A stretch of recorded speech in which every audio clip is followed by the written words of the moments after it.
اللهم صل على محمد وعلى آل محمد كما صليت على إبراهيم وعلى آل إبراهيم وعلى آل إبراهيم إنك حميد مجيد. اللهم بارك على محمد وعلى آل محمد كما باركت على إبراهيم وعلى آل إبراهيم إنك حميد مجيد. ٹھیک ہے جی، ایک بار درود پاک پڑھا گیا ہے، پھر انشاءاللہ کوشش کریں گے، لیکن کوشش اس انداز سے کرنی ہے کہ صرف زبان ہی نہ پڑھے. ٹھیک ہے جی، یہاں سے بھی پڑھنا ہے اور یہاں سے بھی پڑھنا ہے، کیونکہ اکثر و بیشتر ہوتا یہ ہے کہ ہم پڑھتے تو ہیں لیکن ہماری خود توجہ نہیں ہوتی کہ ہم پڑھ کیا رہے ہیں.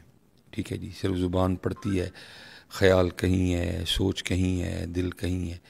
اس لیے کوشش فرمایا کریں کہ جب بھی اللہ کا ذکر کریں تو صرف زبان ہی نہ کرے بلکہ توجہ بھی ہو. ٹھیک ہے جی، دل بھی آپ کا ساتھ دے. ٹھیک ہے، جب نماز پڑھیں اسی طرح توجہ اللہ کی طرف ہو. ٹھیک ہے، جب ذکر کریں تو توجہ اللہ کی طرف ہو.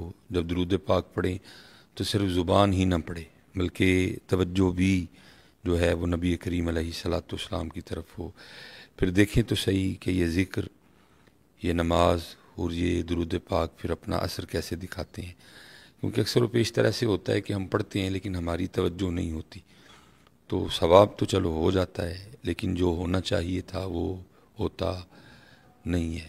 کیونکہ اول حمد ثنا الہی جو مالک ہر ہردا، اس دا نام پکارن والا کسے میدان نہ ہردا. یہ کیسے ہو سکتا ہے کوئی بندہ اللہ کا ذکر کرے اور پھر اس کو مدد نہ آئے، کوئی بندہ اللہ کا ذکر کرے اور اس کو سکون نہ ملے، کوئی بندہ نبی پاک علیہ الصلاۃ والسلام کا ذکر مبارک کرے اور اس کے سینے میں ٹھنڈک نہ اترے. ٹھیک ہے، دیکھیں نہ، لکھنے والے تو یہاں تک لکھ گئے کہ میٹھا میٹھا ہے میرے محمد کا نام، ان پہ لاکھوں کروڑوں درود و سلام. آج ہم پڑھتے ہیں تو ہیں لیکن ہم اس میٹھے سے محروم ہیں، اور اس کی ایک وجہ کیا ہے کہ صرف یہاں سے پڑھتے ہیں. اس لیے کوشش فرمایا کریں جب پڑھیں تو مکمل ہو کے پڑھیں. اور اس کا طریقہ یہ ہے کہ جب محفل ذکر میں آئیں، جب نماز پڑھنے کے لیے مسجد میں آئیں، تو پہلا کام یہ کیا کریں کہ سوچوں والا بٹن بند کر دیا کریں. کیونکہ ہم آ تو جاتے ہیں لیکن ہم نے سوچوں والا بٹن نہیں بند کیا ہوتا. اس لیے ہم تو مسجد میں ہوتے ہیں لیکن ہم مسجد میں نہیں ہوتے. ہم تو ذکر کی محفل میں بیٹھے ہوتے ہیں لیکن ہم ذکر کی محفل میں نہیں ہوتے. اس لیے پھر ہوتا کیا ہے، خالی آئے خالی چلے گئے.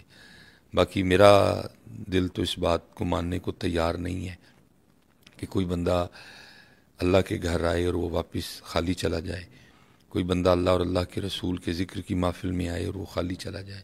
لیکن ہوتا کیا ہے کہ ہم صرف یہاں سے آتے ہیں، نہ یہاں سے آتے ہیں اور نہ ہی یہاں سے آتے ہیں. اس لیے کوشش فرمایا کریں کہ جب مسجد میں آئیں تو باہر سے کنیکشن کاٹ دیا کریں، کوشش کریں کہ اس کنیکشن کو اللہ سے جوڑیں.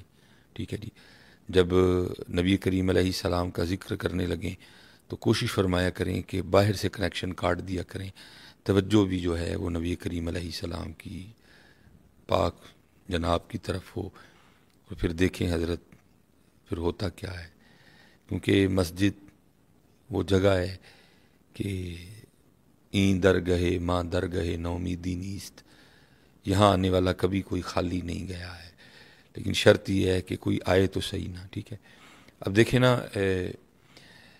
مثلاً ہم خود کو جو مرضی سمجھے بیٹھے ہیں، اپنے نام کے آگے پیچھے پتہ نہیں ہم نے کیا کیا لگا رکھا ہے. لیکن ہمارا حقیقی سٹیٹس جو قرآن کریم بتا رہا ہے وہ کیا ہے، یا ایہا الناس، اے لوگو، انتم الفقراء الی اللہ، تم سارے اللہ کے فقیر ہو. تو ہم سارے اللہ کے فقیر ہیں. ٹھیک ہے جی، میں اپنے آپ کو کیا سمجھتا ہوں، آپ اپنے آپ کو کیا سمجھتے ہیں، وہ آپ اور میں ہی سمجھتے ہیں. باقی ہمارا حقیقی سٹیٹس کیا ہے، فقیر. اور پھر صرف فقیر ہی نہیں، فقیر بھی کیسا کہ جو مٹی سے بنا ہے. ٹھیک ہے جی، جس کی آنتوں میں پخانہ ہے، جس کے مثانے میں پیشاب ہے. ٹھیک ہے جی، جو بولے تو منہ سے اکثر و بیشتر تھوک گرتا ہے. ٹھیک ہے جی، اور جس کے پھیپھڑوں میں بلغم ہے، جس کی رگوں میں خون گردش کرتا ہے. ٹھیک ہے، اور جس کے پتے میں صفرا ہے اور جس کی تلی میں سودا ہے. صرف فقیر نہیں ہے. اتنا تو